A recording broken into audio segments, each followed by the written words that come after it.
মওজুদ হযরত বিরাদার, আপনাদের সম্মুখে পবিত্র কুরআন পাক হইতে একখানা আয়াতে মুকদ্দাসা তিলাওয়াত করার সওয়াব হাসিল করেছি। বিরাদার, আল্লাহ পাক পবিত্র কুরআন পাকের মধ্যে ইরশাদ করেন, বলেন, কুল লা আসআলুকুম আলাইহি আজরান ইল্লাল মুআদ্দাতা ফিল কুরবা। আল্লাহ পাক বলছেন নবী মুস্তাফাকে, দয়ার নবীকে, নবী মেহবুব, পৃথিবীর বুকে তুমি ইসলাম বহু কষ্ট করে প্রচার করেছো, ঘরে ঘরে ইসলামকে আলো করে দিয়েছো নবী, রক্ত তোমার ঝরেছে, ব্যথা তুমি পেয়েছো, কিন্তু ইসলামকে আলো করে দিয়েছো। বেশক মেহবুব, তুমি কি এর বদলা চাহো? তুমি কি এর দাম নিবে, এর কিমত নিবে তুমি? মুআজ্জাজ নবী পাক সরওয়ারে কায়নাত বলেন কে লা, আমি এর কোনো বদলা নিব না। আমি যে ইসলাম আলো করে দিয়ে কষ্ট পেয়েছি, এর কোনো উজরাত দাম আমি নিব না। আবার শেষে কথা লেখা আছে, ইল্লাল মুআদ্দাতা ফিল কুরবা। এইটা মানে হচ্ছে আল্লাহ বলছেন, ঠিক আছে মেহবুব, তুমি ইসলাম প্রচার করেছো, কষ্ট করে বদলা নিবে না, এর কোনো কিমত নিবে না, নিও না, কিন্তু ইল্লাল মুআদ্দাতা ফিল কুরবা, হাবিব তোমার কুরবের মধ্যে যিনারা আছেন উনাদের মুহাব্বত তুমি নিয়ে নিও। বেশক সুবহানাল্লাহ, উনাদের প্রেম প্রীতি তুমি নিয়ে নিও। बिरादर जरा सोचो यारो, तकलीफ मुस्तफा जाने रहमत ने उठाया, इस्लाम को पूरी दुनिया में फैलाया। मुबारक आंसारी और आंसारुल आंसारी দুজনের নামে 500 টাকা। अजय বাংলা বুঝো? ও ওরা তো দুজনের নামে 500 টাকা তো হয় না, হলে 1000 হয়, 500 যেটা নিয়ম। তো বেরাদার, তো ভাইরা বাপিরা আমার, কিন্তু ওনার কুরবের মধ্যে যারা আছে ওদের মোহাব্বত আল্লাহ নিতে বললেন, ওদের প্রেম প্রীতি ভালোবাসা নিতে বললেন। अब আমাদেরকে খোঁজ করতে হবে, আমাদের জেনে নিতে হবে যে নবী পাকের কুরবের মধ্যে ব্যক্তিগণেরা কে, যে উনাদের মোহাব্বত নবী পাককে দিতে হবে, উনাদের প্রেম প্রীতি নবী পাককে দিতে হবে। আর যদি না চিনি না জানি, এমনও হতে পারে ভুল বশতে আমি আঘাত দিয়েও দিতে পারি, আমি কষ্ট দিয়েও দিতে পারি, তো আমাকে চিনে নিতে হবে। अब চিনহেন আপনারা যে নবী পাকের কুরবের মধ্যে ব্যক্তিগণেরা কে, আগে পরিষ্কার হয়ে যান। আমার ভাষা বুঝতে পারছেন তো? আমি তো এটাই জানি যে আমার যদি ভাষা না বুঝতে পারেন तो হয়তো কোনো বক্তার ভাষা বুঝতে পারবেন না, কারণ मैं जो बंगला बोलता हूँ बहुत मेहनत से, इसलिए कि मेरा जन्म झारखंड में हुआ है, बंगाल में नहीं, और हम लोग उर्दू बोलने वाले हैं। अब उर्दू को छोड़कर बांग्ला में बोल रहा हूं तो कितना मेहनत है, কত পরিশ্রম। তবু আপনাদের কতগুলো বাংলা এমনও আছে যে আমার জিভাই উল্টে না, গোল গোল বাংলা, আমার মনে হচ্ছে খুব হাদি বাংলা। তো খুব সহজ ভাষা। আর একটা কথা মনে রাখবেন, অন্যান্য বিষয়ে যা হয়, কিন্তু বিশেষ করে জীবনীর পিরিয়ডে আমি কোনো জীবনীর বক্তাকে দেখে ভয় করি না, কারণ বরং ওরাই ভয় করে। ওরা জানে যে সুলতান মৌলভী সাহেবের বাড়ি থেকেই জীবনীর জন্ম হয়েছে, কারণ যে জীবনী সারা বাঙ্গালে শিখানে वाला উনি আলহাজ মৌলানা তাইমুর রহমান, উনার পূর্বে কেউ জীবনীর বক্তা ছিল না। জি বেশক। উনার কাছ থেকেই সবাই শিখলে। তো আমার বাড়িতে যেখানে গাছ তৈরি হয়েছে তো ওখানকার ব্যাপার তো আলাদাই হবে। বলি বেরাদার, আশা করি শব্দগুলো বুঝতে কোনো অসুবিধা হবে না। আর ইনশাল্লাহ যেটা ধারাবাহিক, আপনারা কেউ টোকটাক করিয়েন না যে এখানে ওখানে না, শুনে যান। একদিক থেকে যখন শুনবেন তো আপনাকে বুঝতে সুবিধা হবে, অসুবিধা হবে না। তো আমি বলছিলাম যে উনার পূর্বের মধ্যে কে, উনাদের চিনহেলেন আগে। ভাইরা বাপেরা মা বোনেরা ধ্যান দেন, দয়ার নবী মুস্তাফা সরওয়ারে কায়নাত কে সাহাবাই কিরাম বলছেন আকা ফিদা কা আবি ও উম্মি হুজুর, আপনি একটি জিনিস জানিয়ে দেন। নবী আমার বলেন কি জিনিস? বলে হুজুর গো, আপনি যখন আমাদের চোখ থেকে পর্দা হয়ে যাবেন, আমাদেরকে রেখে জগৎ থেকে উলাজ হয়ে যাবেন, ইয়া রাসূলুল্লাহ আমরা কাকে মুহাব্বতে দেখব? বেশক সুবহান। আমরা কার হাত চুমবো? আমরা কার পাশে বসবো? আমার আপনার দয়ার নবী বলেন তোমরা এই বিষয় নিয়ে চিন্তা করিও না। এমন সুন্দর গোলাপ ফুল আমি তোমাদের কাছে রেখে যাব। আমার রাখানো জিনিসকে যদি মুহাব্বতে দেখো তো আমাকে দেখা হবে। সুবহানাল্লাহ বেশক। আমার দেওয়ানো জিনিসের হাত যদি চুমো তো মনে রাখো আমারই হাত চুমা হবে। বেশক সুবহানাল্লাহ। আমার দেওয়ানো জিনিসের যদি যত্ন করো তো আমারই যত্ন করা হবে। সাহাবাই কেরাম বললেন আকা ওই গোলাপ ফুলের নামটা বলেন না, জি বেশক। আর পরিচয়টা দিয়ে যান না। নবী আমার বলছেন শোনো, আমার আলী আর ফাতেমা থেকে যত আওলাদ বেরিয়ে আসবে तमाम के तमाम আমার কুরবের মধ্যে। বেশক সুবহানাল্লাহ। তো উনার বক্তব্য অনুযায়ী বুঝা গেল আজকে যদি হাসনান কারিমানের সম্মান করি তো আমার নবী মুস্তাফার সম্মান করি। আজকে যদি উনাদের স্টেজের মান মর্যাদা বজায় রাখি তো স্বয়ং নবী পাকের মান মর্যাদা বজায় রাখলাম। উনাদের হাত চুমব তো বাপু নবী মুস্তাফার হাত চুমা হবে। আর উনাদেরই স্টেজে এসছেন, উনাদেরই কথাবার্তা শুনতে এসছেন। আর সবচাইতে বড় কথা, জওয়ান ছেলেরা বাপেরা, আমরা এমন লোকের বক্তব্য শুনতে এসেছি হাসনান কারিমাইন যে আমাদের জান্নাতে উনারাই সর্দার। বেশক সুবহানাল্লাহ। আর আমার মা বেটি বোনেরা এসছেন, উনাদের জান্নাতে সর্দারনি হাসনান কারিমাইনের মা বেশক হযরত সৈয়দা খাতুনে জান্নাত মা ফাতেমা রাদিয়াল্লাহু তাআলা আনহা, উনি আমার মা বোনদের সর্দারনি জান্নাতে। তা আমরা তো জান্নাতের সর্দার আর সর্দারনির বক্তব্য শুনতে এসেছি। বেশক এখানে তো করে বাপের কথা শুনতে আসেনি, করে ব্যক্তিগত পরিবারের কথা শুনতে আসেনি। মুআজ্জাজ যতক্ষণ বসবেন গুনাহ থেকে বাইচা থাকবেন এবং নেকির ঝোলা ভরবে। কিচ্ছু করছি বা করছি না, সারাদিন জানি না কোথায় কোন জায়গাতে গুনাহ করছি। যতক্ষণ রহমতের পিন্ডালের মধ্যে আছি ততক্ষণ তো গুনাহ থেকে বাঁচব, ততক্ষণ তো নেকি আর সওয়াবের ঝোলা ভরব। अब मर्जी আপনাদের যে আপনারা বসে শুনবেন না উঠে চলে যাবেন। আমি বললাম আপনি মানলেন তো আমি 10 নেকি পেলাম, আপনি 10 নেকি পেলেন।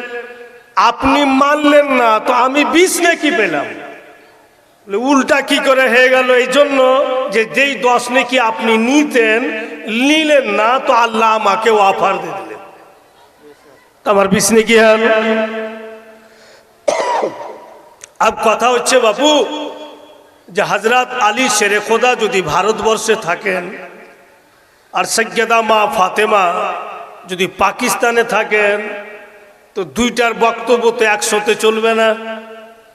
আগে দুইজনকে একঠে করতে হবে, তারপরই একসঙ্গে চলবে। জীবনের নিয়ম কিন্তু তাই। আর দূরে দূরে থাকবে তো একবার ওদিকে যায় বয়ান, একবার এদিকে আইসা বয়ান, তো গোলমাল হবে। আগে দুইজনকে বাপু একঠে করেন। এক জায়গাতে কি করা হচ্ছে, হাসনাইন কারিমানের মা ওই দৃশ্যখানা আজকে বুঝেলেন। আমি তো প্রত্যেক নাইটই চলে যাব আপনাদের কাছ থেকে, সারাদিন যেন আপনারা চর্চা করেন যে হ্যাঁ সুলতান মৌলভী সাহেব এসেছিলেন, তো এই বক্তব্য ভুলে গেলেন। তো হাসনাইন কারিমানের আব্বা হযরত আলী শেরে খোদা, উনার মা জননী হযরত সৈয়দা মা ফাতেমা। বাগদাদ শরীফ গেলাম, তো হযরত আলীর মাজার দেখলাম, তো বাপু যতটা সোনা হীরা মতি লাগিয়ে রেখেছে, আমার মনে হচ্ছে যে আমাদের গোটা ভারত লাগছে শেষ হয়ে যাবে টাকাতে না। আমি নিজেই দেখলাম ওখানে, হাইরে মাজার, সারা জীবন যদি না খাই তো লাগছে খিদা অনুভব হবে না। দেখতে দেখতে মানে দিন রাত পার হয়ে যাবে। ওই হযরত আলী শেরে খোদা হাসনাইন কারিমানের আব্বাজান, আব দেখেন উনি মানুষ হয়েছেন নবী পাকের কাছে, নবী পাকি মানুষ করেছেন। ভাইরা বাপেরা আমার ধ্যান দেন, মা বোনেরা, হযরত আবু বকর সিদ্দিক, হযরত উমর ফারুক, হযরত উসমান গনি, তিনজন আলাপ আলোচনা করে নবীর ছোট বেটি খাতুনে জান্নাত বিয়ে দেওয়ার মতো হয়ে গিয়েছে, বিয়ে দেওয়ার উপযুক্ত হয়ে গিয়েছে। অনেকে বিয়ের প্রস্তাব দিয়েছে, নবী মুস্তাফা মানেননি। তাই তিনজন গল্প করছে, একটাই ছেলে আছে, যদি বিয়ের প্রস্তাব দিয়া দেয় এক ভাই কি নবী পাক মেনে নিবেন। বলে ওই কিসমতওয়ালা ছেলেকে তো আলোচনার মাধ্যমে নাম বেরিয়ে আসলো হযরতে আলী। সুবহানাল্লাহ, সুবহানাল্লাহ। হযরতে আলী যদি বিয়ের প্রস্তাবটা নিয়ে যায় তো নবী আমার মেনে নেবেন। তো তিনজন হযরত আলী শেরে খোদার কাছে গেল, যে বললেন যে আপনি বিয়ের প্রস্তাব নিয়ে যান নবী পাকের বাড়ি হযরত মা ফাতেমার জন্য। তো হযরত আলী বলছেন, হ্যাঁ গো, নবী পাক আমাকে উংলি ধরে চলতে শিখালেন, দয়ার নবী আমাকে বলতে শিখালেন, আকা মৌলা খিলিয়ে পিন্দিয়ে আমাকে মানুষ করলেন, আমি কি মুখ নিয়ে বিয়ের প্রস্তাব নিয়ে যাব।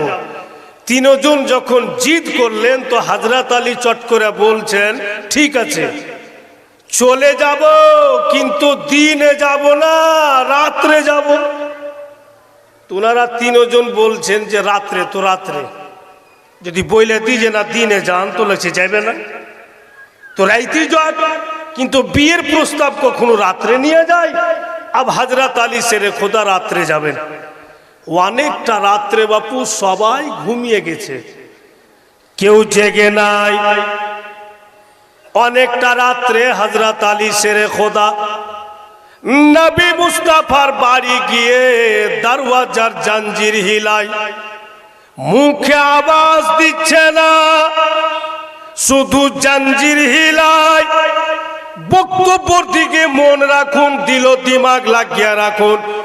ভিতর থেকে হযরত উম্মে সালমা নবী পাককে বলছেন, আকা এত গভীর রাত্রে কেউ তো জেগে নাই, এত রাত্রে কে ঘরের জাঞ্জির হিলায়, মুখে আওয়াজও দিচ্ছে না, শুধু জাঞ্জির হিলাচ্ছে কেন?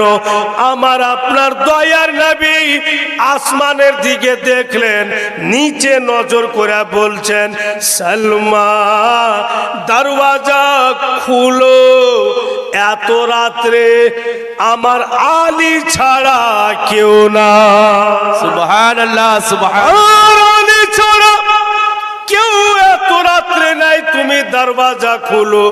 যেমনই দরওয়াজা খুললে হযরত আলী শেরে খোদা ভিতরে গেলেন, নবী মুস্তাফাকে সালাম কালাম হলো, মুসাফা হলো, দুই হাত এইভাবে বেঁধে নবী পাকের সামনে দাঁড়িয়ে আছেন, কিচ্ছু বলছেন না হযরত আলী। দয়ার নবী বলেন, মুস্কি মেরা হাইসা বলছেন, আলী গো, তোমার চেহারা দেখা মনে হচ্ছে তুমি বোধহয় আজকে দিলের কথা বলতেছো। বলে, হ্যাঁ ইয়া রাসূলুল্লাহ, দিলের কথা আপনাকে বলতে এসেছি। নবী আমার বলেন, কি কথা বলো? হায়রে হযরত আলী, বলার আন্দাজটা দেখেন, বলার নিয়মটা দেখেন। হযরত আলী বলছেন, ইয়া রাসূলুল্লাহ, চলতে আপনি শিখালেন, বলতে আপনি শিখালেন, জগৎ আপনি দেখালেন, আমাকে খিলিয়ে পিঁধিয়ে আপনি বড় করলেন, জওয়ান করলেন। হুজুর গো, তাই আমার মন বলছিল, যদি আপনি আমার জীবন সাথীটা বানিয়ে দিতেন খুব ভালো হতো। সুবহানাল্লাহ সুবহানাল্লাহ, বেশক বেশক। বলছেন না যে আকা বিয়ে করব? বলে, আকা যদি জীবন সাথীটা বানিয়ে দিতেন তো ভালো হতো। তো জীবন সাথী আকাই আকাই হবে? দুজন লাগবে। তো নবী আমার তো বিশাল দার্শনিক, উনি বলছেন, আলী তোমার কথা শুনে মনে হচ্ছে যে তুমি বোধহয় বিয়ে করবে নাকি? বলে, যদি আপনার আদেশ হয়। বেশক সুবহানাল্লাহ। তো নবী আমার বলছেন, বিয়ে যখন করবে তো একটা মেয়ের প্রয়োজন। তো মেয়ে তুমি তলাশ করেছো, কথা তো একটি আছে, মেয়ে খোঁজ করেছো, তোমার কেউ পছন্দ হয়েছে? বলে, হ্যাঁ। এবার দেখেন, আমার নবী নিজের পবিত্র জুবানে বলছেন, আলী জলদি বলো, তাড়াতাড়ি বলো, ওই ভাগ্যবান মেয়েটিকে যাকে আমার আলী পছন্দ করে। বেশক সুবহানাল্লাহ। নবী পাক নিজেই বলছেন যে ওই ভাগ্যবান মেয়েটিকে যাকে আমার আলী পছন্দ করেছে। তো হযরত আলী শেরে খোদা বলছেন যে, আকা বলছি। তো বলো। বলছি বলে চুপ, মানে সাহস হয় না। ফের নবী আমার বলছেন, আলী বলো। বলে, হুজুর বলছি। মানে তুমি বলছি বলছি করতে করতে সারা জীবন চলে যাবে, তো তুমি বলো কোন মেয়েকে পছন্দ করেছো? বলে, ইয়া রাসূলুল্লাহ, বলে দিচ্ছি হুজুর, ভুল যদি হয়ে যায় তো ক্ষমা করে দিয়েন। নবী আমার বলছেন, বলো। হযরত আলী শেরে খোদা বলছেন, আকা আমি আপনার ছোট বেটির জন্য এসেছিলাম। সুবহানাল্লাহ সুবহানাল্লাহ। কথাটা বলতে যা সময় লাগে, উনি বইলা দিয়া কিন্তু রাস্তা ধরে নিয়েছেন, দাঁড়িয়ে কিন্তু নাই। নবী আমার বলছেন, আলী দাঁড়াও। প্রস্তাব যখন রাখলে, হ্যাঁ বা না কিচ্ছু তো একটা শুই না যাবে। হযরত আলী বলছেন, আকা পরে শুনবো। মানে উনার বক্তব্য যে বইলা তো দিলাম, কি হবে আল্লাহ পাকই জানে। তো হুজুর পরে শুনবো। তো দয়ার নবী বলছেন, আলী দাঁড়াও, কাছে এসো। যেমনই দাঁড়াও বলেছেন, হযরত আলী দাঁড়িয়ে যায়। আব কাছে এসো। হযরত আলী কাছে আসলেন। আপ দেখেন মজার কথা, আপ দেখেন ইন্টারেস্টের কথা। নবী আমার কি বলছেন খুব ধ্যান দিয়ে শুনবেন, মা বোনেরা বুঝার চেষ্টা করবেন। দয়ার নবী বলছেন, আলী তুমি ভয় করিও না, একটুকু ভয় করিও না। তুমি বুঝতে পারোনি, তুমি যখন আমার জাঞ্জির হিলাও তখন আমি আকাই ছিলাম না। আমার পারিসে সাইয়্যিদুল মালাইকা ফারিস্তাগণের সরদার হযরতে জিবরাইল ছিলেন। সুবহানাল্লাহ। তুমি জাঞ্জির হিলাচ্ছিলে আর জিবরাইল আমাকে বলছিলেন, আকা আপনার বেটির বিবাহ আলীর সঙ্গে আল্লাহ তাবারক ওয়া তাআলা জান্নাতে আল্লাহ নিজে কাজী হয়ে পড়িয়ে দিয়েছে। বেশক বেশক। আলী তুমি ঠিক বলেছো, তুমি গলত বলনি। তোমার বিবাহ আমার ছোট বেটির সঙ্গে জান্নাতের মধ্যে আল্লাহ নিজে কাজী হয়ে বিয়ে পড়িয়ে দিয়েছে। তাই জিবরাইল আমাকে বলে গেলেন, ইয়া রাসূলুল্লাহ এবার আপনি পৃথিবীর বুকে আলী আর ফাতেমার বিয়ে দেন। তো ভেবে দেখেছেন যে হাসনান কারিমাইনের বাপ মায়ের বিয়ে প্রথম জান্নাতে হচ্ছে, আর পড়ানে ওয়ালাকে তো স্বয়ং আল্লাহ। বেশক। তো উনাদের মার্তাবা কত দূর, উনাদের পজিশন কত দূর। হযরত আলী তো খুব আনন্দ। নবী আমার বলছেন, আলী তুমি বিয়ে করবে, টাকা পয়সা কিচ্ছু আছে, বিয়েতে খরচ হবে। হযরত আলী বলছেন, আকা আমার কাছে কি আছে কি নাই সবই আপনি জানেন, তবে ইয়া রাসূলুল্লাহ আমার কাছে যে একখানা ঘোড়া আছে, যদি আপনি আদেশ করেন তো ঘোড়া বেচে দিই। সুবহানাল্লাহ। নবী আমার বলছেন, ঘোড়া বেচে দিবে আলী তো জিহাদের ময়দান কি করে যাবে, ঘোড়া বেচা চলবে না। বলে আকা তবে তলোয়ার আছে, তলোয়ার খানা বিক্রি করে দি। নবী আমার বলছেন তলোয়ারও বিক্রি করা চলবে না, যদি তলোয়ার বিক্রি করে দিবে তো কি নিয়ে তুমি জিহাদ করবে। বলে ইয়া রাসূলুল্লাহ তবে আমার কাছে একখানা ঢাল আছে, যদি আপনার আদেশ হয় তো ঢালখানা বিক্রি করে দি। তলোয়ার বাপু ওয়ার করে, ঢালে কিন্তু রক্ষা করে, তো ঢাল বেচে দি। নবী আমার বলেন এই জিনিসটা ঠিক হবে, ঢাল বিক্রি করে দিতে হবে। আলী এলান করে দাও, তামাম লোক যেন চলে আসে, তোমার ঢাল বিক্রি হবে। এলান হয়ে গেল, সাহাবাই কেরাম জমা হয়ে গেল, কারণ হযরত আলী শেরে খোদার যে কোনো জিনিস তামাম সাহাবীগণকে পছন্দ ছিল। সুবহানাল্লাহ। বেশক। কিনার জন্য একদম বিশাল একটা মাজমা বৈশাল, ওই মাজমাতে নবী পাকও আছেন। বলে আলীর ঢাল বিক্রি হবে, কে নিবে?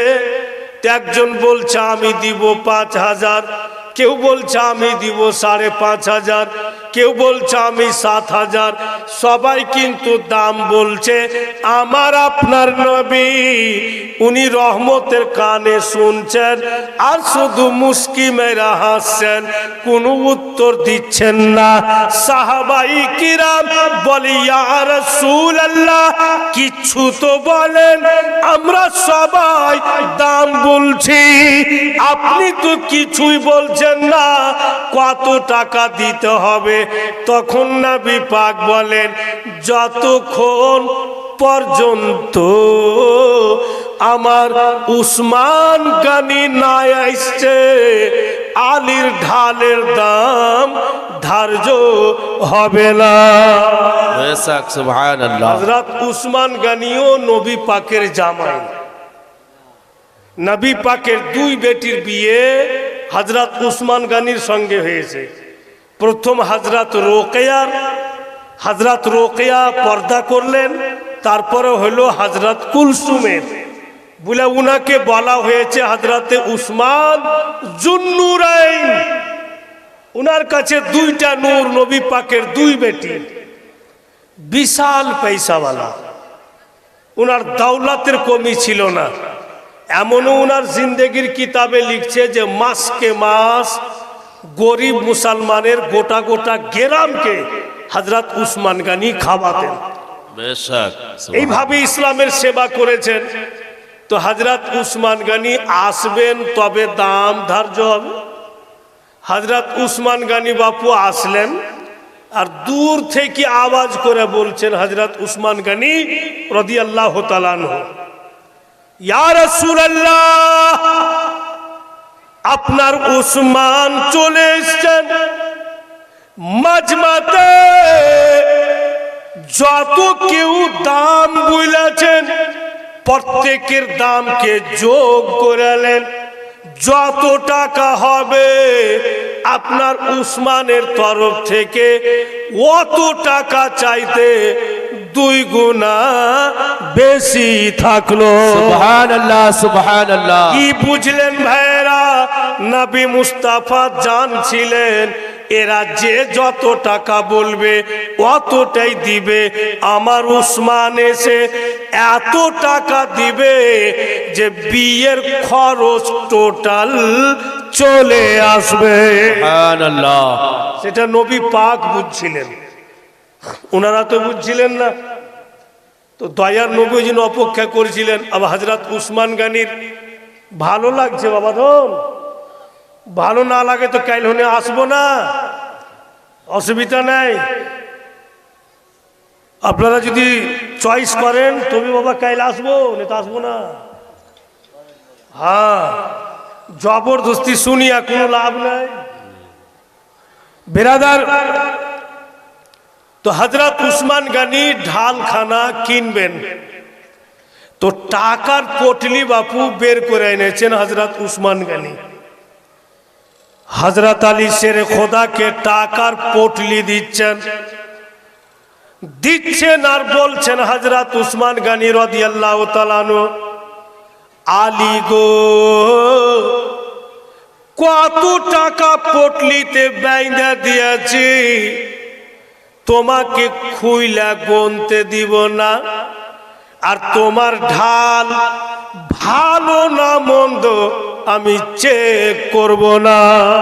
বেশক সুবহানাল্লাহ। এক হাতে টাকা নিয়ে নাও আর ঢাল দিয়া দাও। বহু চালাক ছিলেন হযরত উসমান গানি। এখন যদি পটলি খুইলা দিই আর টাকা বেহরা চলে আসে তো সবাই জানতে পারবে এই ঢালের দাম দেয় না, বিয়ের খরচ দিচ্ছে। বেশক। তাই উনি বলছেন যে খুইলা গুনতে দিব না, যা বাইনেছি নিয়ে নাও, আর তোমার ঢাল আমি চেক করব না, যেমন আছে দিয়ে দাও।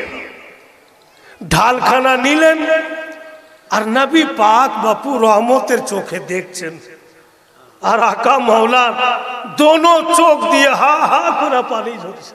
বেশক। হযরত উসমান গানির নিয়ম দেখেন, এবার ঢাল খান নিয়ে নিলেন আর টাকার পটলি দিয়ে দিলেন।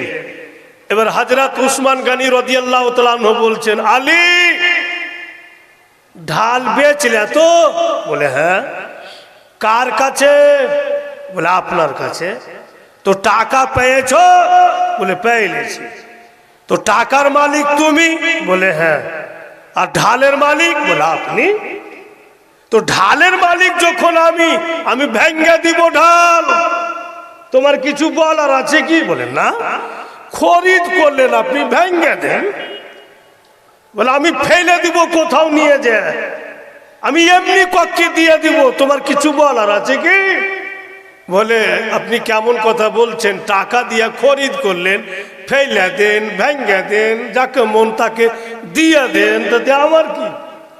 আমি তো টাকা পেয়ে এনেছি, বিক্রি করতেছি। হযরত উসমান গনি ঢাল খানকে নিয়ে হযরত আলী শেরে খোদাকে বলছেন, আলী টাকাটা রাখো, হাত আগে বাড়াও। হযরত আলী শেরে খোদা হাত বাড়াচ্ছে, বলেন কি বলছেন? হযরত উসমান গনি বলছেন, আলী গো, তোমার বিয়েতে আমি যে কিছু তোহফা দিব, তো ঢালখানা দিয়ে দিলাম। সুবহানাল্লাহ, বেশক বেশক। তোমার বিয়ের তোহফা ঢাল দিয়ে দিলাম। হযরত আলী শেরে খোদা নবী পাকের দিকে দেখছেন, নবী আমার ইশারা করছেন, আলী নিয়ে নাও। ঢালখানা নিয়ে নিলেন। কি বুঝলেন? বিয়ের খরচও চলে এলো, ঢালও বাঁচলো, দুটাই থেকে গেল। তো নবী পাক উনি জানছিলেন যে আমার উসমান যেটা করে দিবে কেউ করে দিতে পারবে না। ভুলাই তো ভাইরা বাপেরা, যারা নবী পাকের আশিক দিবানা, আশিকে রসুল, ওরা সব সময় নবী পাকের শানে। এই জন্য বেরাদার গুনগুন করে গাইছে, নবী পাকের শানে যে কেউ কিছু ছন্দ পড়বে, এমনি তো পড়ে না বাপু। এমনই বয়ান আছে যে কলম অটোমেটিক চলতে লাগছে, এমনই উনার বক্তব্য আছে যে অটোমেটিক জুবান খুলে যাচ্ছে। তাই একজন কবি উর্দু ভাষাতে নবী পাকের শানে বলছেন, मुस्तफा जाने रहमत सा कोई नहीं, बेशक सुबहानल्लाह। मुस्तफा जाने रहमत सा कोई नहीं, उनके जैसा कोई भी आया नहीं। बेशक सुबहानल्लाह। मुस्तफा जाने रहमत सा कोई नहीं, उनके जैसा कोई भी आया नहीं। जो रुतबा मिला किसी को भी मिला नहीं, जो पावर है उनमें किसी में नहीं, जो पावर है उनमें किसी में नहीं। रबीउल अव्वल को मनाना, बेशक जोर सुबहानल्लाह। से बोलिए सुबहानल्लाह। रबीउल अव्वल को मनाना, दुश्मनों को जलाना, बेशक जलने वाला हमेशा जलेगा, बेशक मुस्तफा का ही डंका बजेगा। सुबहानल्लाह सुबहानल्लाह। যারা জ্বলছে জ্বলবেই, নবী পাকের ডাঙ্কা বাজছে, চিরদিন বাজতেই থাকবে। মুসলমান ভাইরা, আর যে নবী পাকের ইশক ও মোহাব্বতে জীবন যাপন করবে, কোথাও বাপু জলিল হবে না, অপমান হবে না। আর চাক্ষুষ প্রমাণ আমি আপনাদের দিচ্ছি।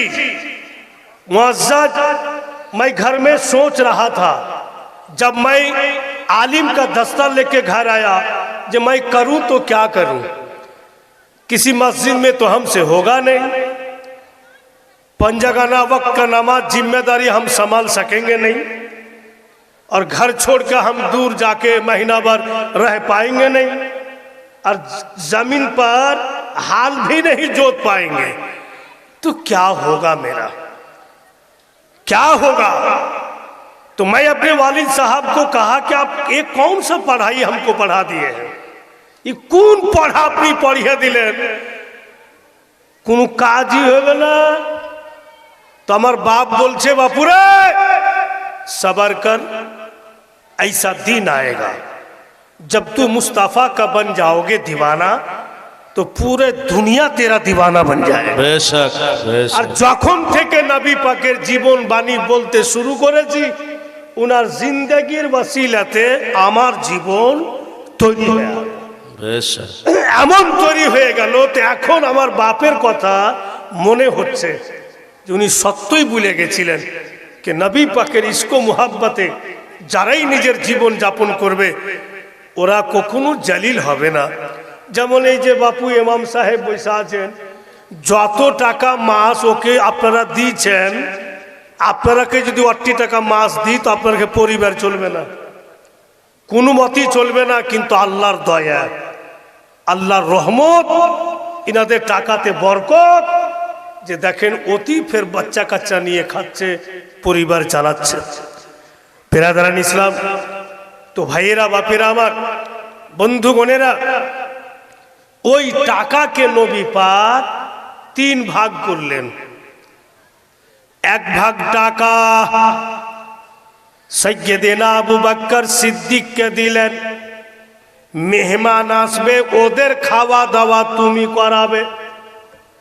দ্বিতীয় ভাগ টাকা হযরতে উম্মে সালমাকে দিলেন, সালমা এই দ্বিতীয় ভাগ টাকা তুমি রাখো, মেয়েরা যে বিয়েতে আসবে আমার বেটির ওদের দেখভাল খাওয়া দাওয়া তুমি করাবে। আর তৃতীয় হিস্সা টাকা নবী মুস্তাফা নিজে রাখলেন, যখন আমার বেটির সঙ্গে বিয়ে দিব তো মোহর দেওয়া হবে। ওই টাকাতে সব হইল। আর বিয়ের দিন বাপু ধার্য হয়ে গেল, আগামী কালকে বিয়ে হবে। আজকের রাত্রের ঘটনা, দয়ার নবী মুস্তাফা জানে রহমত রাত্রিবেলা 1 পা 2 পা করে বেটির ঘরে যাচ্ছেন। আগামী কালকে আমার বেটির বিয়ের দিন, আজকে আমার মাকে দেখি তো বেটি আমার ঘরে কি করে। নবী মুস্তাফা যাচ্ছেন, সাইয়্যিদা মা ফাতেমা জোহরা রাদিয়াল্লাহু তাআলা আনহা, উনি যায় নামাজে বসে আল্লাহর তাসবিহ তাহলিল করে। সুবহানাল্লাহ নবীর বেটি যায় নামাজে বসে আল্লাহর তাসবিহ তাহলিল করেন। যেমনই নবী পাক গেলেন, হযরত মা ফাতেমা সালাম দিলেন, আব্বাজান কি খবর? হায়রে দয়ার নবী বেটিকে বলছে, মা একটু আমার সামনে বইসো, আগামী কালকে তোমার বিয়ে রে মা। তোমার বাপ তোমার ঘরে এসছে, তোমার কাছে কিছু নিব, বলো বেটি তুমি দিবে কিনা? হযরত মা ফাতেমা বলেন, একবার আদেশ তো করুন, একবার ইশারা তো করুন, আপনার বেটি কলেজা বের করে দিয়ে দিবে। নবী আমার বলছেন, মা সে কথা নয়, মারে তোমার বিয়ে আল্লাহর হুকুমে হচ্ছে আলীর সঙ্গে রে মা। জান্নাতের মধ্যে তোমার বিয়ে আলীর সঙ্গে আল্লাহ তাবারক ওয়া তাআলা কাজী হয়ে পড়িয়ে দিয়েছে মা। এবার দুনিয়ার বুকে আল্লাহ তোমার বিয়ে আলীর সঙ্গে দিতে বলেছে। বেটি তুমি আবার ইবাদতে যাও, আর যাই নামাজে বসে দুয়া করো, আর আল্লাহকে বলো, আল্লাহ আমি বিয়েতে রাজি নাই, বিয়েতে রাজি নাই। নিশ্চয় তোমাকে গায়বী আওয়াজ দিবে, ও খাতুনে জান্নাত, ওগো নবীর লাডলি দুলারি, আগামী কালকে তোমার বিয়ে আলীর সঙ্গে, আর এখন বলছো বিয়েতে রাজি নাই কেন? মারে তুমি তো জানো আমি উম্মতের দুঃখে দুঃখী, তুমি তো জানো রে মা আমি উম্মতের সুখে সুখী। আমার উম্মত যদি জান্নাতি হয় সবচাইতে আমি সুখী হব। লাডলি বেটি তুমি আল্লাহকে বলবে, আল্লাহ ততক্ষণ পর্যন্ত রাজি হব না যতক্ষণ পর্যন্ত আমার আব্বা জানের যত দিওয়ানা দিওয়ানি, যত উম্মত উম্মতি সকলের গুনহার বাক্সাইসের দলিল আমি বিয়ের মোহরে চাই। সুবহানাল্লাহ। বেশক বেশক। বেটি তুমি বলবে রে মা তোমাকে দিবে। বলুন ওই পরিবারকে কি করে ভুলে থাকি, কি করে ভুলবো? নবী মুস্তাফা নিজের মেয়ের বিয়েতে আমাদের গুনহার বাক্সাইসের দলিল চাইছে বলেই তো আমাদের উপরে কেউ উংলি উঠিয়া দেয় তো সহ্য করিনি। আর নবী আলে নবীর উপরে যদি কেউ উংলি উঠায় তো সুন্নি মুসলমান সহ্য করে নাই। ভাইরা বাপেরা আমার, বন্ধু বোনেরা, শুধু জীবনী শুনলে হবে না, ওর সার মাংস বুঝতে হবে। এই জন্য তো বলা হয়েছে যে জীবনী শুনে নিজের জীবনটাকে তৈরি করে, তবে সাকসেস আর কামিয়াব। বাপেরা ছেলেরা, আমি আপনাদের কাছে মা বোনেরা চাঁদা করতে আসেনি, জীবনী শুনাইতে এসেছি। কিন্তু নিয়ম আছে যে কোনো বক্তা যেখানে সওয়াব বেশি হবে যেন জনসাধারণকে জানিয়ে।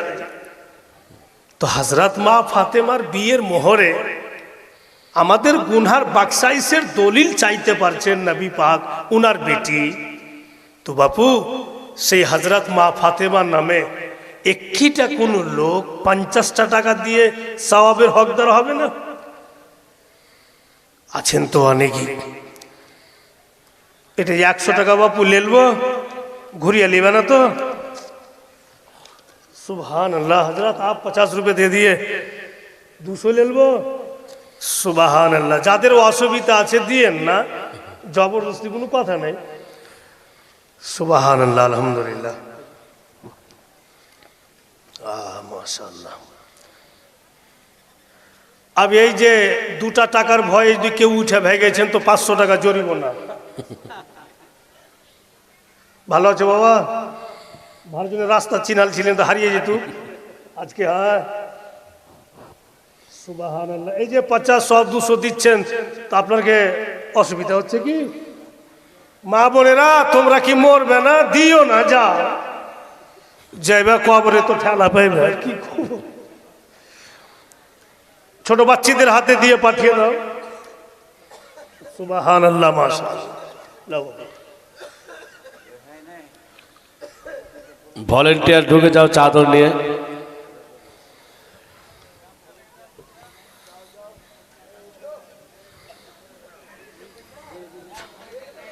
ব্রাদার, সুবহানাল্লাহ, মাশাআল্লাহ।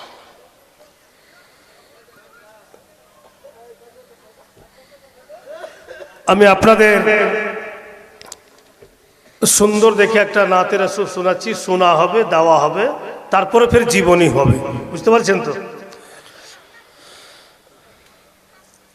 500 টাকা আছে, আপনাদের কাছে টাকা ভালোই আছে, বুঝতে পারি না।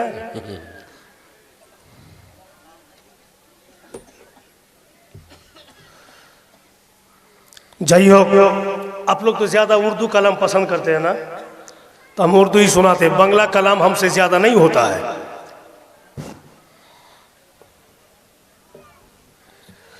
एक बार बोलें तो सुभान अल्लाह। सुभान अल्लाह। तो सुभान अल्लाह बोल लें तो मुखे ব্যথা হলো, ঠোঁট খসে পড়ে গেল, যেমন করতে মনি আছে নেকি হলো, আর ফের যেমনকার মুখ তেমনই থাকলো। তো বিরাদার, আশা করি যদিও উর্দু ভাষা আছে তো আপনারা ইনশাল্লাহ বুঝতে পারবেন, একটু ধ্যান দিবেন তো সবই বোঝা যাবে।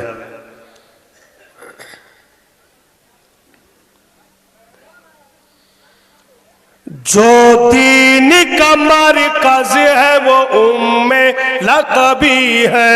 बेशक बहुत को हक है, हक है। कुरान मुकद्दस में ज़बां जिसकी ढली है बेशक कि जो सैयद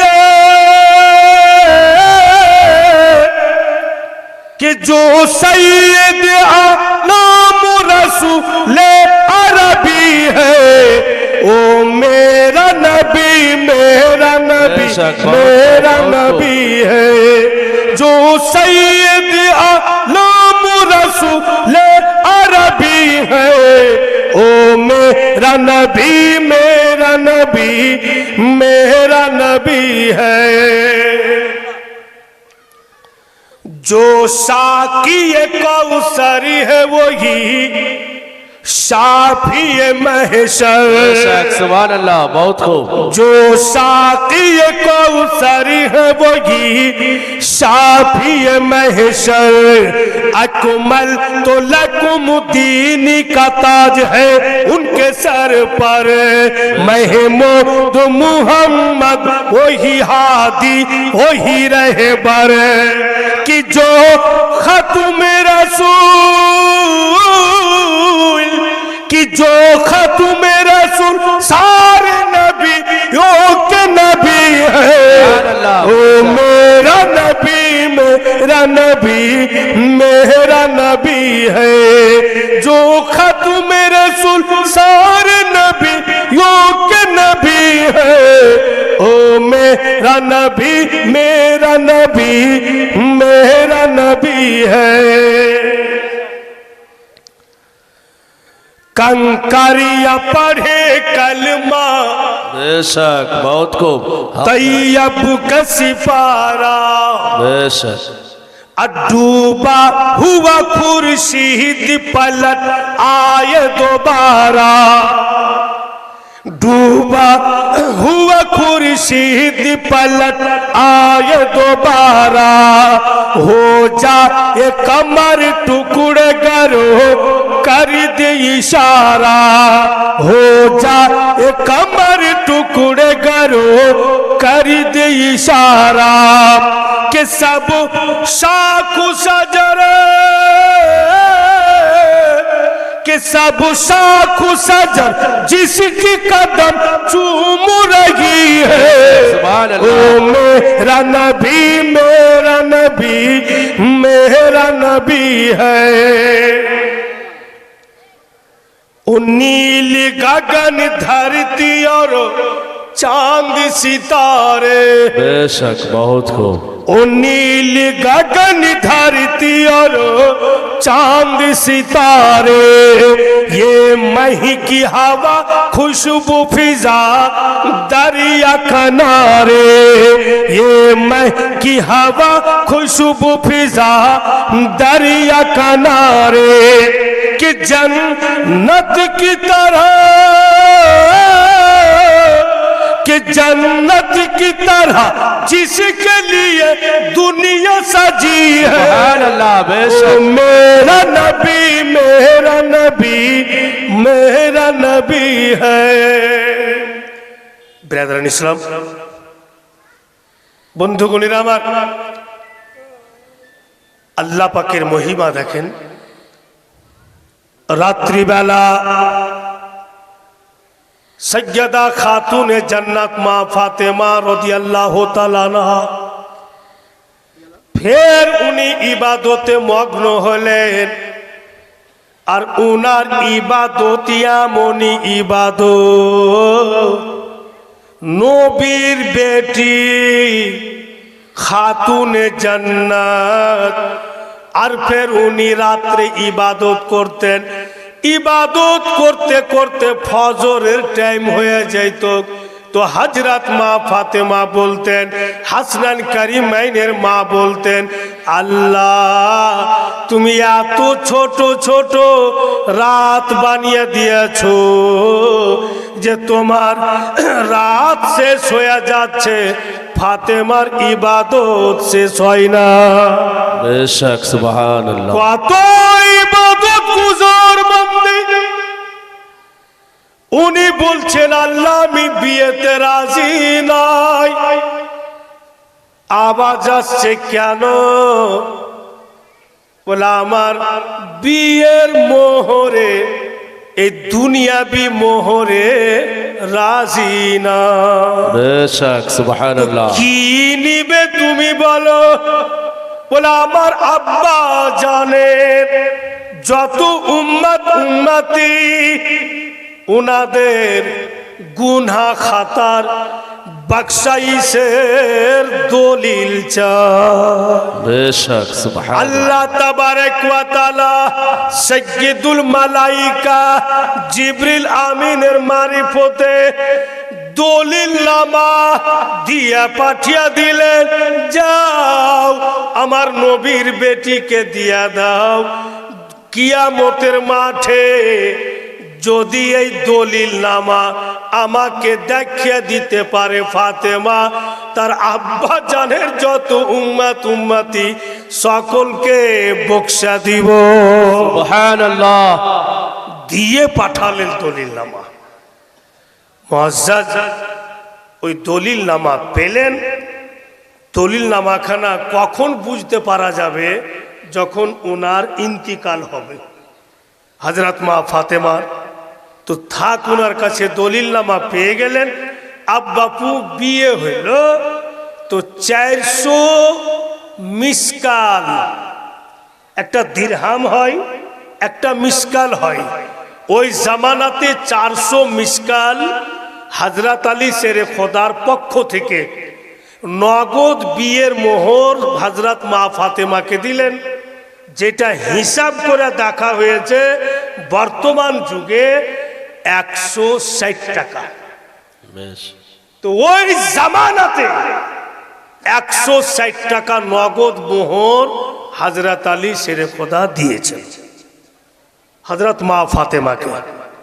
বেরাদারান ইসলাম, বিয়ে তো বাপু হয়ে গেল, কিন্তু বিদায় হইল না। বিদায় বুঝতে পারছেন? বিদায় হলো না, টাইম হয়ে গেল। টাইম দিয়ে দিয়ে যে এতদিন পর বিদায় হবে।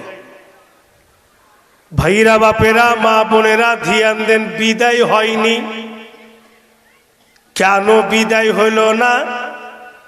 দয়ার নবী বলছেন যে আমার আলী আমার বাড়িতে মানুষ হলো। আব আলীর বিয়ে হলো, ঘর সংসার হবে, তো আমার বাড়িতে যদি থাকে হয়তো খুশি হবে না।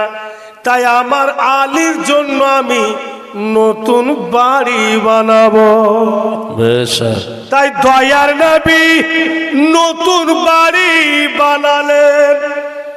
বাড়ি বানিয়ে দেওয়ার পর নবী মুস্তাফা একখানা বাঁশের খাটলা নিজের হাতে নবী পাক বানালেন। আর খেজুরের পাত পেড়ে পেড়ে নবী পাক নামিয়ে নামিয়ে খেজুরের গাছ থেকে খেজুরের পাত জিরা জিরা করে কাটছেন। সাহাবায়ে কেরাম বলেন, ইয়া রাসূলুল্লাহ, এই খেজুরের পাত এত জিরা জিরা করে কেন কাটেন?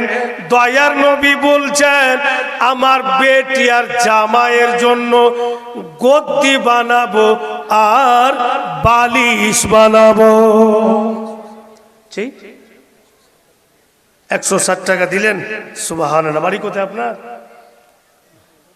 রতুয়া দোকান আছে? আল্লাহ যেন আপনার দোকান ভালো চালায়। রতুয়া খান কোন গা আছে? হ্যাঁ, এখানে রতুয়া নয়, রত মেন রত স্ট্যান্ড, টোলা টোলা ভাগ, টোলা টোলা ভাগ। হ্যাঁ বেরাদার, ওই জামানাতে তুলা ছিল না। তো নবী পাক খেজুরের পাত কেটে কেটে বালিশও বানাইলেন আর বিছানের গদ্দিও বানাইলেন, জামাই বেটিকে দিবেন সেই। আর পাথর নবী মুস্তাফা নিজের হাতে কেটে কেটে জাঁতার পাট বানালেন। সুবহানাল্লাহ। জাঁতার পাট কি করবেন আকা? সাহাবাই কেরাম বলছেন, তো দয়ার নবী বলেন আমার বেটিকে দানে দিব, জানে পরের বাড়ি জও বা গম পিষতে যেতে না হয়। তাই জাঁতার পাট উনি বানালেন আর মাটির দুটা বারতান দিলেন। দুইটা মাটির বারতান আগে হয়তো আপনারা মসজিদে দেখতেন, যারা পুরাতন লোক দেখা হবেন, উজু করার জন্য থাকতো। দুইটা মাটির বারতান দিলেন, একটাতে আমার বেটি উজু করবেন, একটাতে আমার জামাই উজু করবে।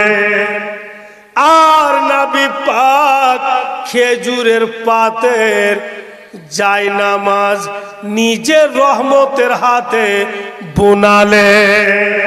সুবহানাল্লাহ। অতি জামাই বেটি নামাজ পড়বেন।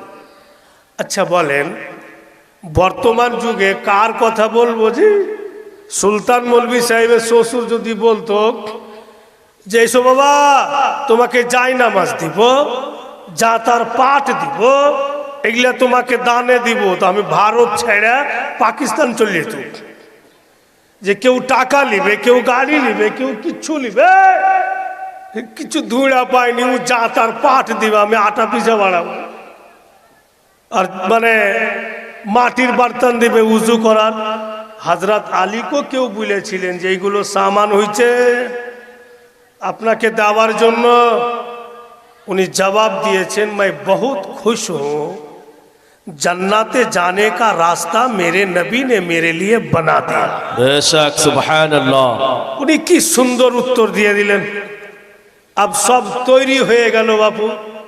अब किन्तु हजरत आली शेरे खुदा चले गेছেন এক রাইতে নবী পাকের বাড়ি, যা বলছেন উম্মে সালমাকে, কি খবর, বিয়ে তো হলো, তো বিদায় কখন হবে? হযরত উম্মে সালমা বলছেন দাঁড়ান। দয়ার নবীকে বলছেন, হযরত উম্মে সালমা গিয়ে ইয়া রাসূলুল্লাহ কেমন করবেন, আলী এসছে। দয়ার নবী বলছেন বলে দাও আমার আলীকে সামনে সোমবারে বিদায় হবে। বেশক সুবহানাল্লাহ। সামনে সোমবারে বিদায় কি আলাপ আলোচনা হয়ে গেল, লোকজন এসছে বাড়িতে। আর বিদায় কি হচ্ছে মা ফাতেমার, নতুন বাড়ি বানিয়ে দিয়েছেন, নতুন বাড়িতে যাবেন। ওই বাড়িতে যাবেন যার জন্য বাড়িতে ভোজ। তো নবী মুস্তাফা বাড়ির মধ্যে যে হাঁটছেন, তো পা মুবারক যেন বেছে বেছে রাখছে। যেমন মানুষের ভিড়ে মানুষ যখন চলে তো বেছে বেছে রাখে যেন পা লেগে না যায়, দয়ার নবী সেই রূপ করছেন। সাহাবাই কেরাম বলেন আকা অত তো লোকের ভিড় নাই, আপনি পা গুলো বেছে বেছে কেন রাখছেন? নবী মুস্তাফা বলেন, ও আমার সাহাবাই কিরাম, ইন্নি আরা মালা তারাও না, নিশ্চয় আমি যাহা কিছু দেখি তোমরা দেখতে পাও না। আমার বেটির বিদায় গীতে আল্লাহর তরফ থেকে ৭৭,০০০ ফারিস্তা নাজিল হয়েছে। সুবহানাল্লাহ। বেশক বেশক। আমি পা বেছে বেছে রাখছি, আমার বেটির বিদায় গীতে ৭০,০০০ ফারিস্তা এসছে। কেমন ঘরানা নবী পাকের, যে আল্লাহর তরফ থেকে ৭০,০০০ ফারিস্তা এসছে। আর যেমনই বাপু বাড়ি থেকে বের হইবেন, হযরত মা ফাতেমা রাদিয়াল্লাহু তাআলা আনহা আর পা উঠিয়েছেন, আর যেমনই পা বাড়াইতে যাবেন পায়ের তলাতে অটোমেটিক ফুলের বিছান হয়ে গেল। সুবহানাল্লাহ। তুমি পাওটা চাইরা ধরা আছেন নবী পাকের বেটি, তো নবী আমার মুস্কি মারা হাসছেন আর বলছেন, लाडली पैर रखो, ये तेरे लिए खुदा ने बिछाया, बेशक इसलिए कि तुझसे ही मेरा खानदान दुनिया में आबाद होगा। बेशक बेशक তখনই তো বলে দিয়েছেন যে তোমার থেকে আমার আওলাদ জগতে আসবে। তো আল্লাহ যার বিয়ের বিদায় গিয়ে রাস্তাতে ফুল বিছিয়ে দেয়, ওকে কখনো নিজের মায়ের বেটির মতো বলা যাবে? উর্দু ভাষাতে এই জন্য বলছে कि शहर गुलशन बेशक वाह कौन देखे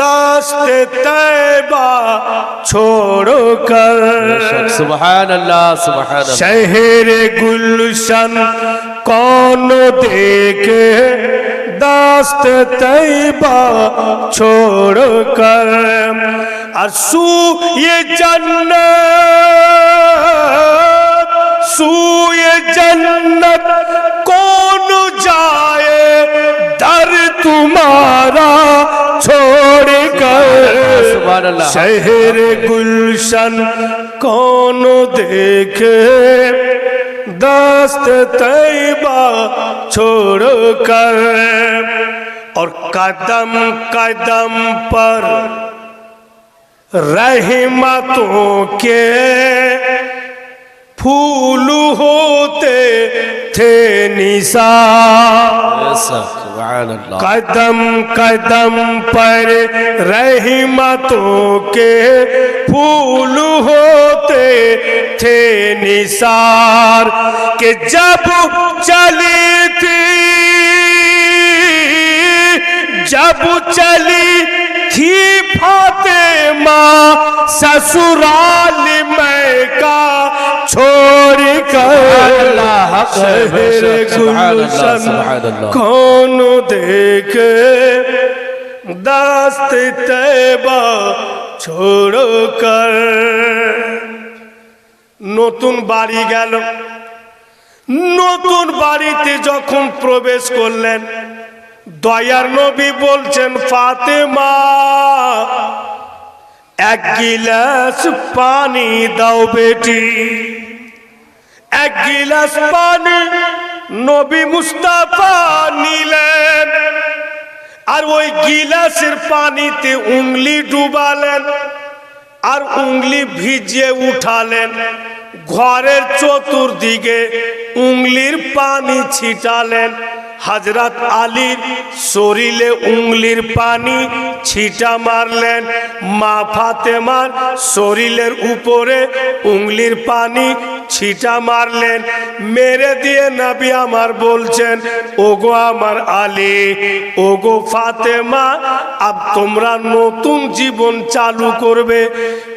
আলী শুনো গো, আজকে থেকে তুমি আমার নিকটে সবচাইতে ইজ্জতওয়ালা।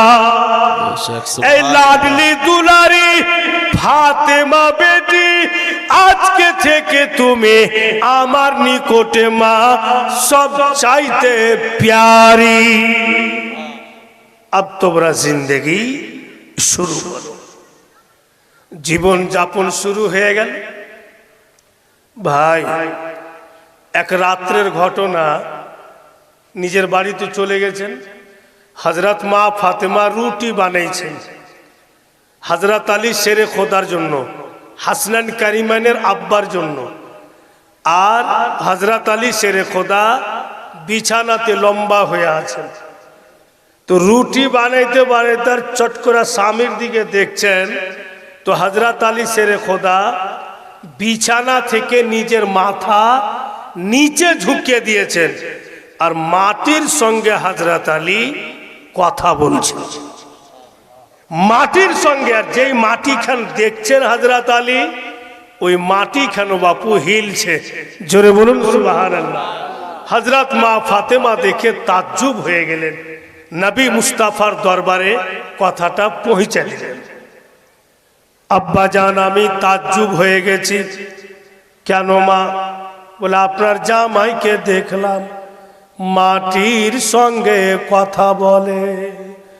মাটি আপনার জামাইয়ের সঙ্গে কথা বলছে, নবী আমার হালকা তাবাসসুম মুস্কি মেরে হেসে বলছেন, বেটি শুধু এইটাই নয় রে মা, আমার আলী মাটির সঙ্গে কথাও বলবে, আর আল্লাহ তাআলা আমার আলীকে নাক দান করেছে বেটি, যে মাটি সুইঙ্ঘাও বইলে দিতে পারবে যে মাটির তলে কি আছে।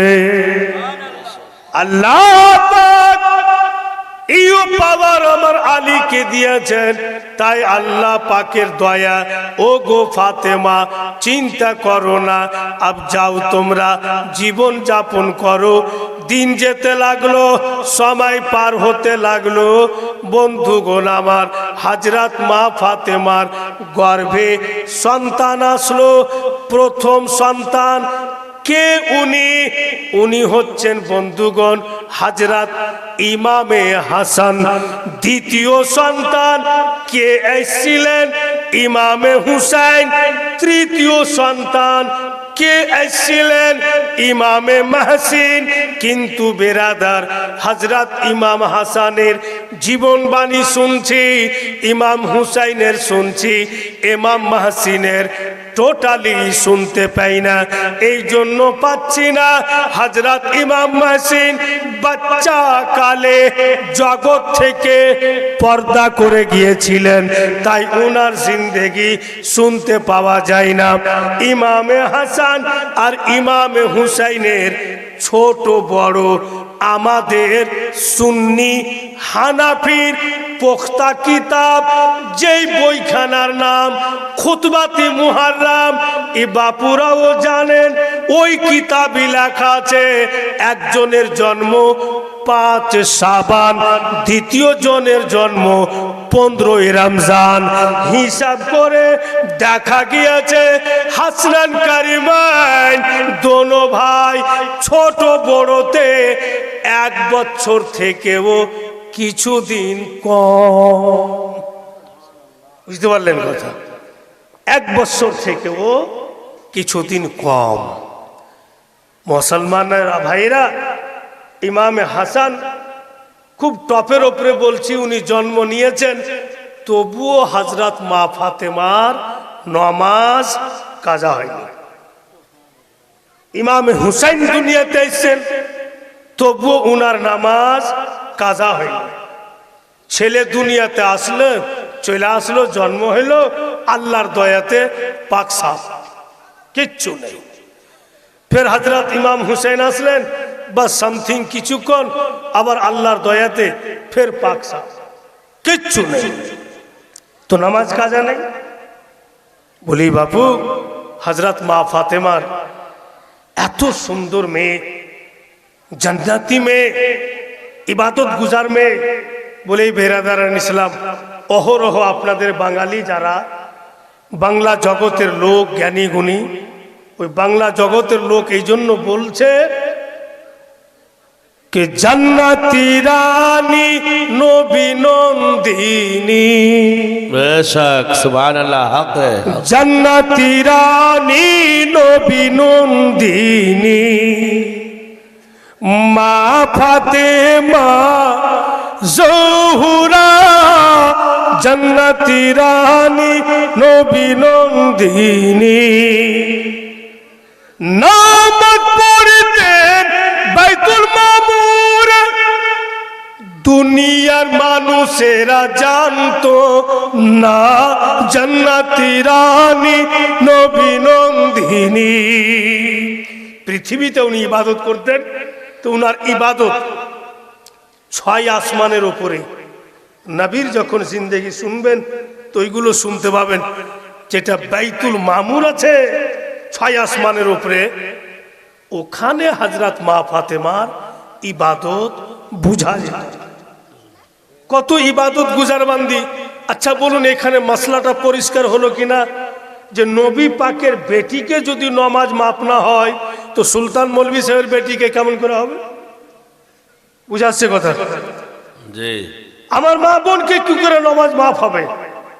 হযরত আলী শেরে খোদা ইবাদত করতেন, তো বলতো যে খাম্বা এত লম্বা ইবাদত, তো হযরত আলী শেরে খোদাকে যদি ইবাদত মাপ না হয় তো ফের সুলতান মৌলভীকে কি করে মাপ হয়ে যাবে?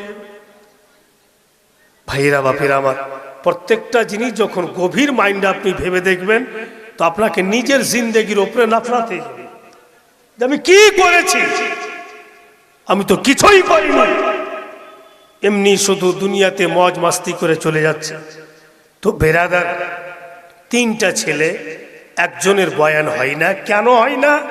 একটু আগে বললাম, হাসনান কারিমানের হচ্ছে, আর দোনো ভাই 1 বছর থেকে কিছুদিন কম, ছোট বড়তে, কিন্তু নাতি তো নবী পাকের, জিগারের টুকরা তো নবী পাকের।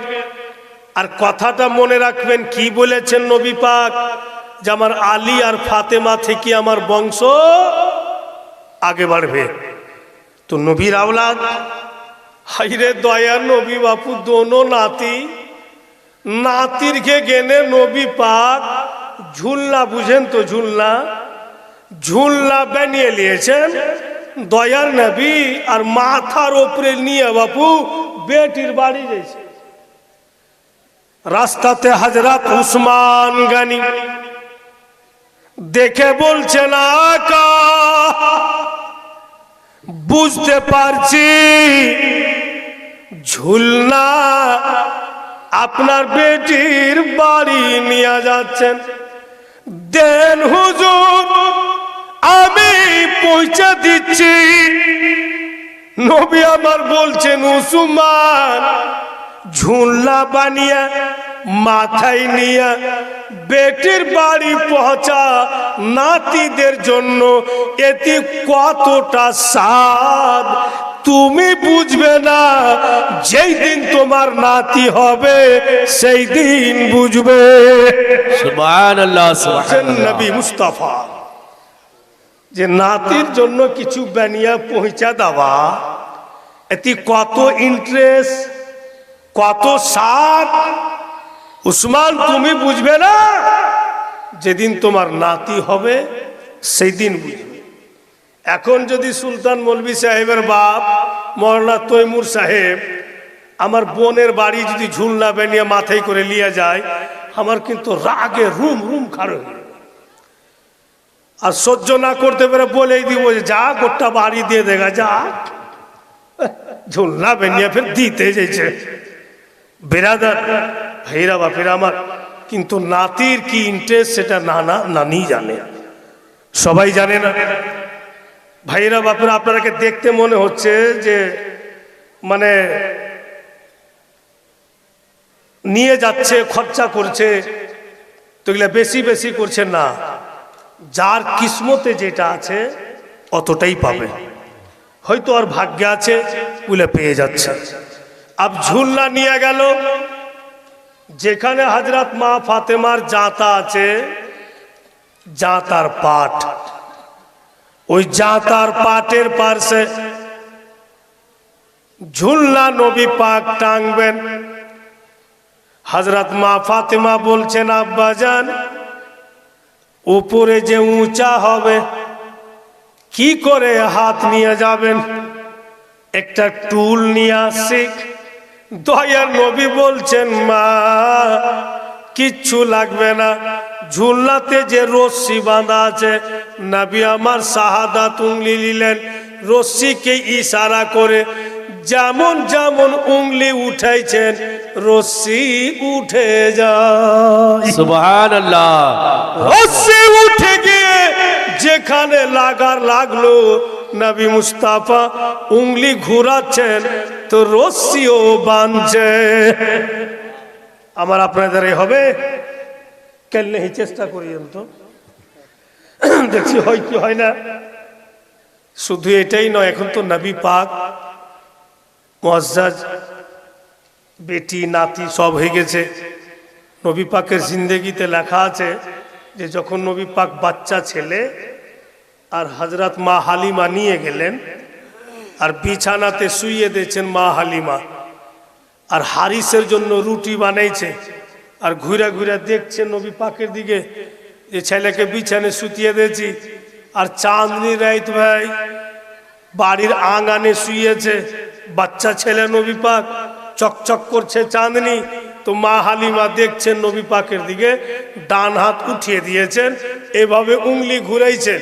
তো মা হালিমা ভাবছেন এমন কেনে করছে, চাইলে আমার কি আছে, ওপরে নজর করছে। তো যেদগে যেদগে নবী পাকের উংলি যাচ্ছে, চাঁদও ঘুরছে, উনার উংলির ইশারাতে চাঁদও ঘুরছে। এটা রাসূলুল্লাহর বাচপানির কথা। তো খায়ের ওদিকে আমি যাচ্ছি না, তো উনার উংলির ইশারাতে ঝুলনা টাঙ্গা হইল। এবার মা ফাতেমা বলছেন, আব্বা জান একটা কথা বলতাম। বলো বেটি। বলে বাড়ি ঘরের কাম কাজ, ফির যাও পিসা, এতগুলো কাম কাজ করে এসার নামাজ পড়ে যখন বিছানে ঘুমাচ্ছি আর ফজরে উঠছি, তো শরীরে খুব ব্যথা। ভাবছিলাম আব্বাজান যদি একটা দাসী দিতেন, যদি একটা চাকরনি দিতেন, বাঁধি দিতেন, তো কিছু আরাম পেতাম। এমন কোন কথা নেই রে বাপু যে ওনাদের জিন্দেগিতে পাবেন না।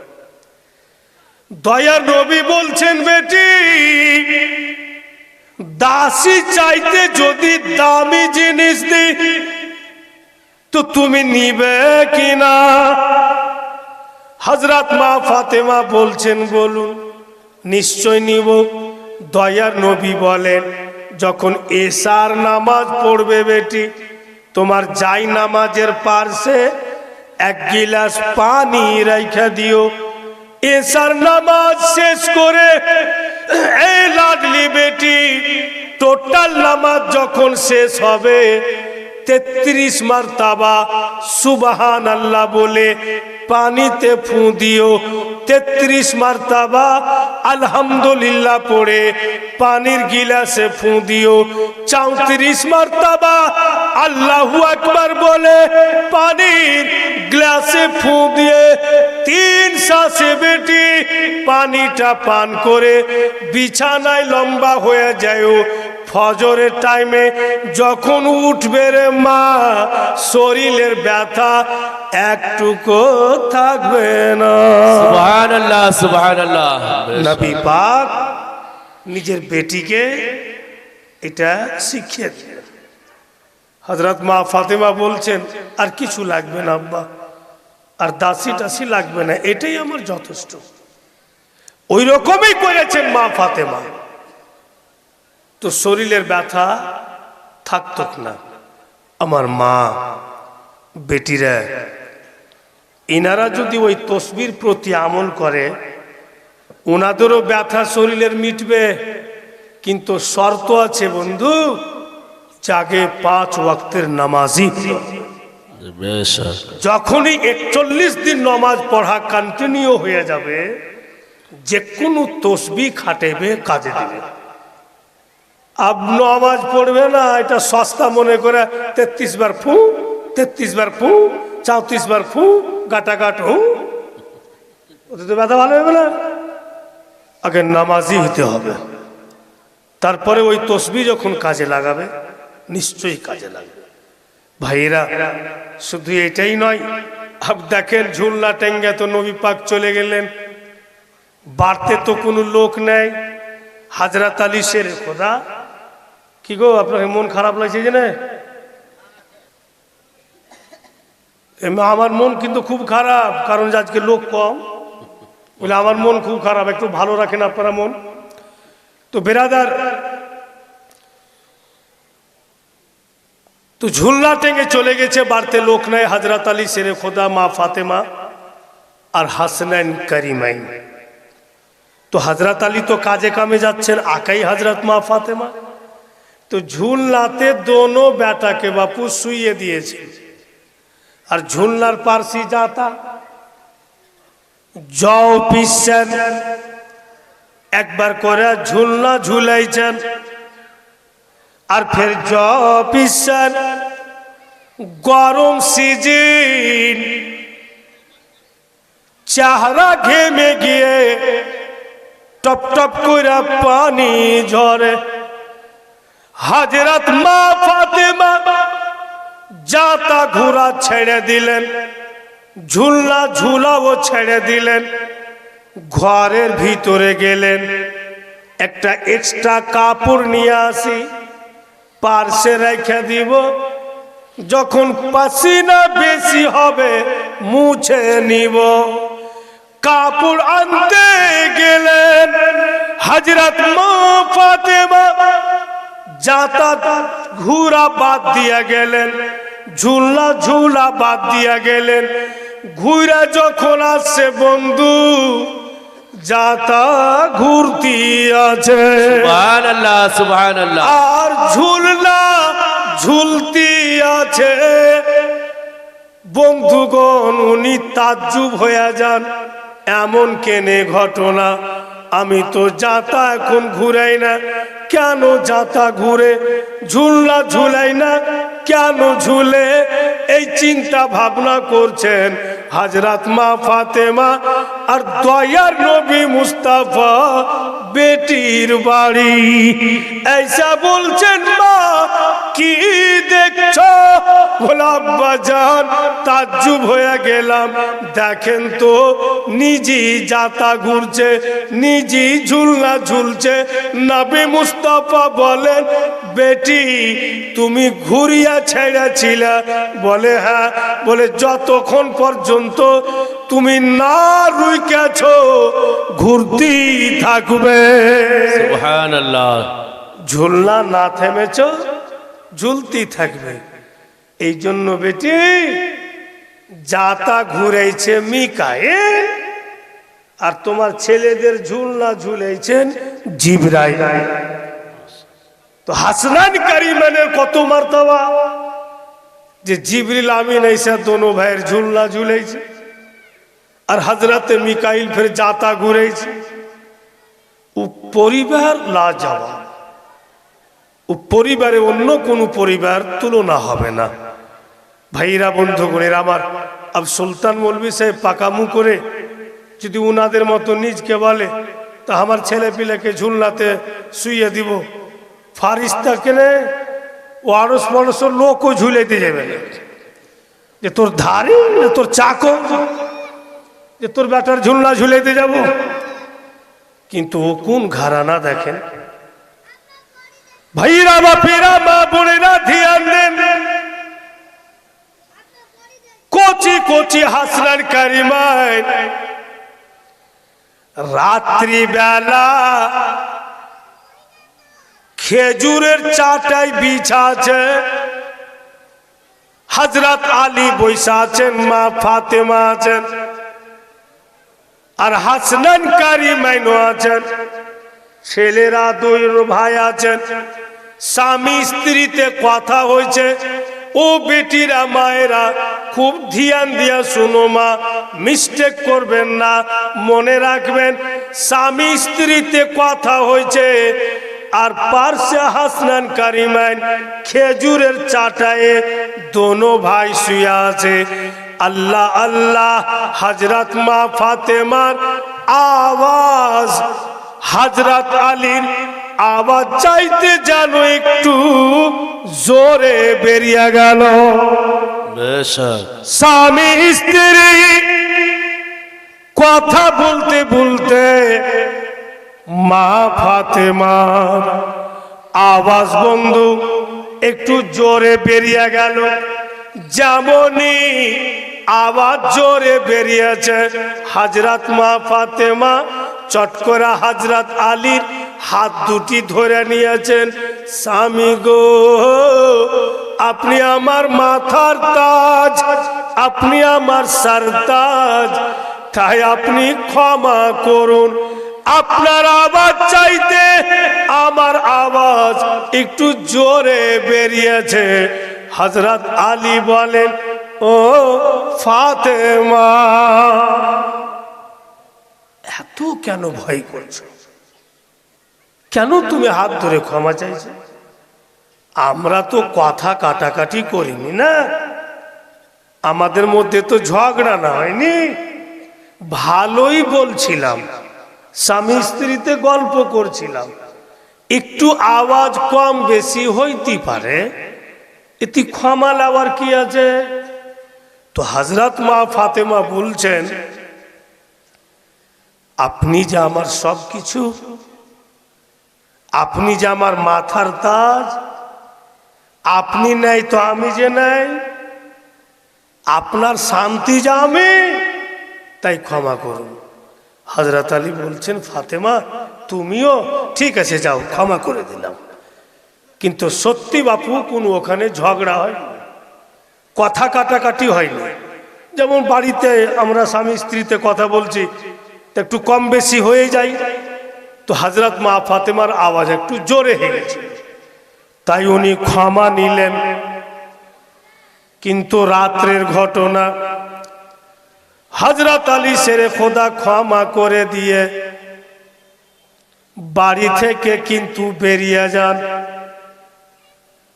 বাড়ি থেকে বেরিয়ে গেলেন, বাড়ি উনি ফিরছেন না, কোথায় গেলেন?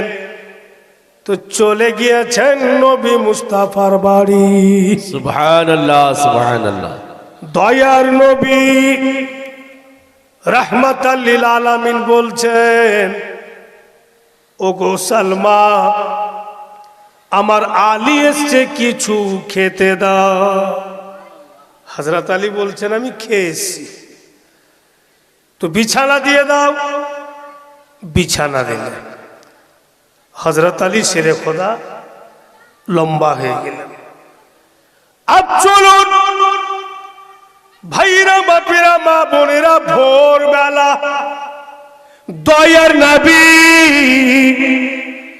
রাহমাতাল লিল আলামিন বেটির বাড়ি গিয়ে দেখছেন নবী পাক দরওয়াজা লাগা আছে, আওয়াজ দিচ্ছেন, এই লাডলি বেটি ফাতেমা, দরওয়াজা খুলো রে মা। উনি দরওয়াজা খুলে দিলেন।